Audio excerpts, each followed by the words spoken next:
एक तो मरीज़ा शाम 4 बजे से पूरी रात तक सुबह 9 बजे ऐसी हालत में बेड पे पड़ी हुई हैं। वो ख़ुद जो है उकता गई थी कि अब मैं क्या करूं।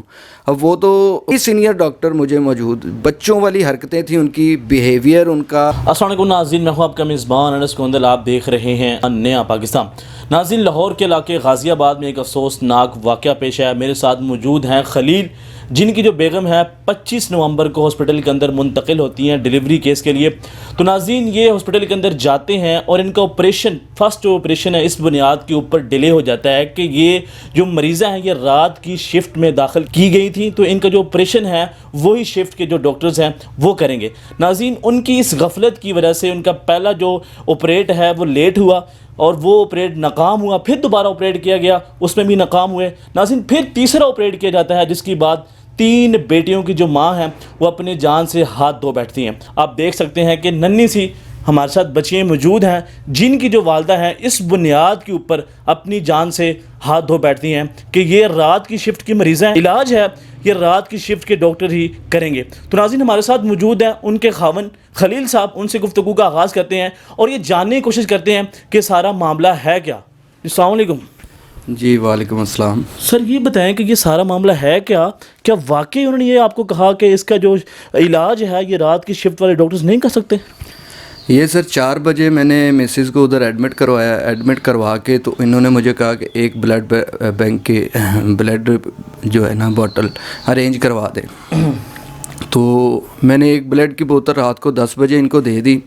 उसके बाद वेटिंग पे थे कि कब करते हैं ऑपरेट, कब करते हैं। सुबह 9 बजे मेरी मिसेज़ ने मुझे कॉल की कि जी ये ऑपरेट नहीं कर रहे, ये घर भिजवा रहे हैं। तो फिर डॉक्टर से मेरी बात हुई, डॉक्टर को मैंने कहा तो उन्होंने कहा जी अच्छा करते हैं। अंदर ये डॉक्टर्स आपस में यही गुफ्तगू कर रही थी कि ये रात की शिफ्ट वाले पेशेंट है, ये हम नहीं करेंगे, इनको ट्रकाओ घर भेजो। 4 पेशेंट ऐसे थे जिनको वहाँ पे इन्होंने बिठाया हुआ था। उसके बाद काफ़ी बहस के बाद इन्होंने कहा ठीक है जी करते हैं। फिर इन्होंने न्यू गायनी वार्ड बनाया है दूसरी बिल्डिंग में, उधर जो है रेफ़र कर दिया। जब उन लोगों ने ये कहा कि ये रात की शिफ्ट के पेशेंट हैं तो आपने वहाँ पे एहतजाज नहीं किया? नहीं, एहतजाज उस वक्त सिचुएशन ऐसी थी कि हम चाह रहे थे कि एक तो मरीज़ा शाम 4 बजे से पूरी रात तक सुबह 9 बजे ऐसी हालत में बेड पे पड़ी हुई हैं। वो ख़ुद जो है उकता गई थी कि अब मैं क्या करूं। अब वो तो कह रही थी कि मुझे यहाँ से जाना चाहिए, लेकिन तकलीफ़ थी, सिचुएशन ऐसी थी कि वहाँ पे अगर एहतजाज करें तो वो सरकारी हॉस्पिटल में डॉक्टर्स तो वैसे ही बात नहीं सुनते, तो अगर एहतजाज करेंगे तो वो जो है मामला ख़राब हो गया ऐसी सिचुएशन में।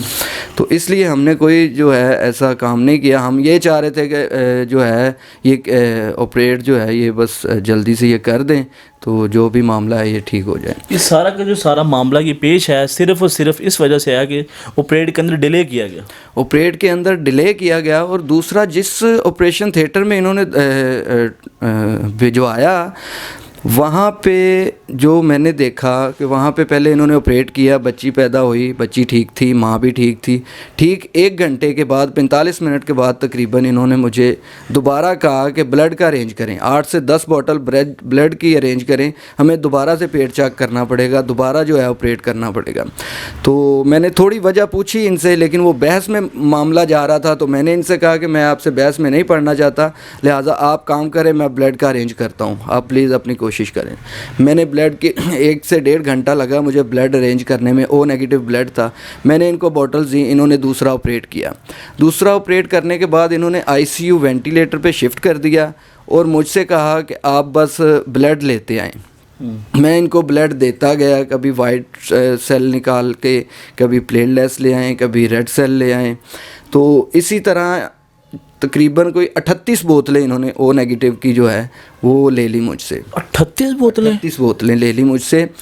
तो 27 बॉटल अभी भी मैंने बैंक में छोड़ के आया हूँ।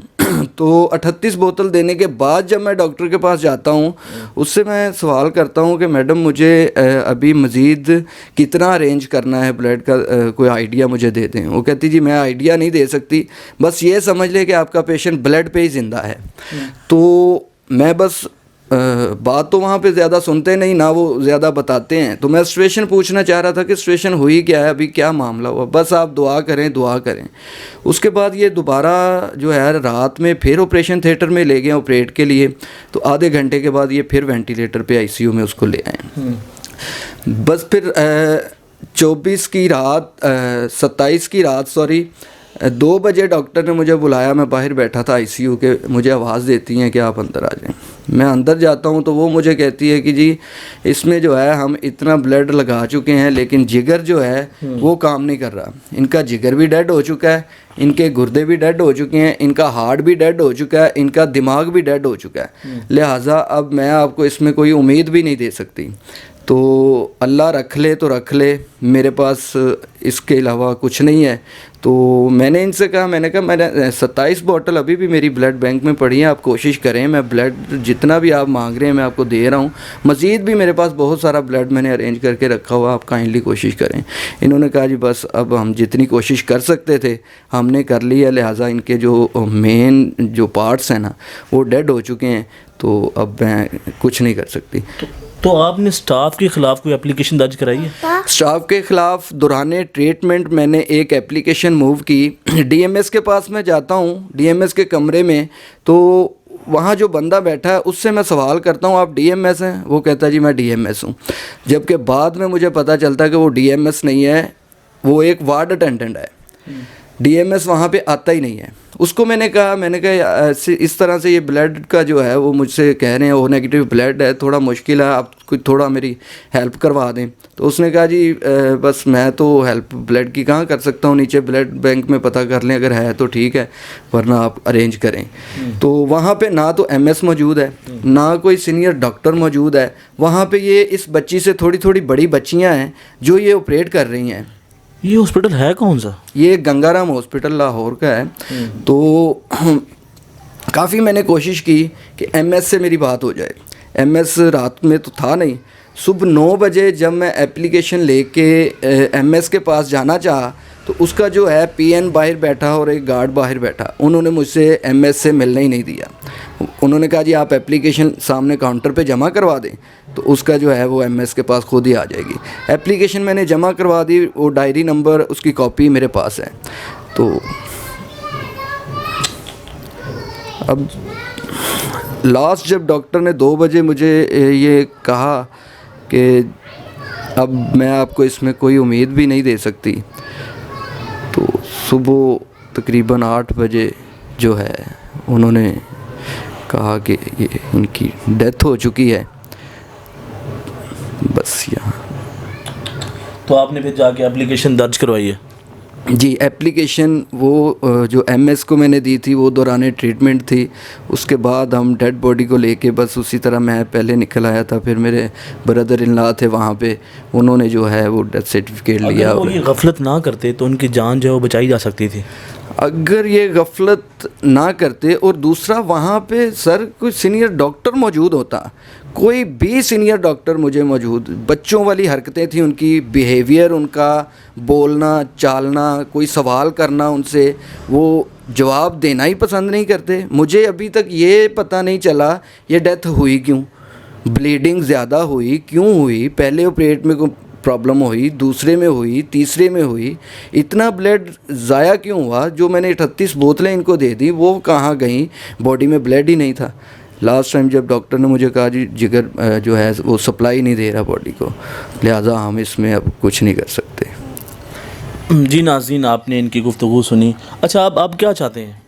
अब मेरी अपील है सेक्रेटरी हेल्थ साहब से, यास्मीन राशिद साहिबा से, कि काइंडली इनको ज़रा कोई चेक एंड बैलेंस रखें। वहाँ पे इतना बड़ा गवर्नमेंट हॉस्पिटल है तो यहाँ पे कुछ सीनियर मौजूद होना चाहिए। किसी को कोई प्रॉब्लम होती है तो वो वहाँ पे जाए, उससे जो है उसकी हेल्प की जाए जो लोग वहाँ पे जाते हैं। लेकिन मेरी तो ये राय है कि लोग वहाँ पे 2 ही वजह से जाते हैं। यहाँ लोगों के पास पैसे नहीं है ऑपरेट कराने के लिए, तो यहाँ वो ये सोचते हैं कि यहाँ पे हर चीज़ की सहूलत मौजूद है, इस वजह से जाते हैं। और दूसरा, यहाँ पे प्राइवेट अगर आपका 40,000 लगता है तो 25 से 30,000 यहाँ भी लग जाता है आपका, गंगाराम में भी।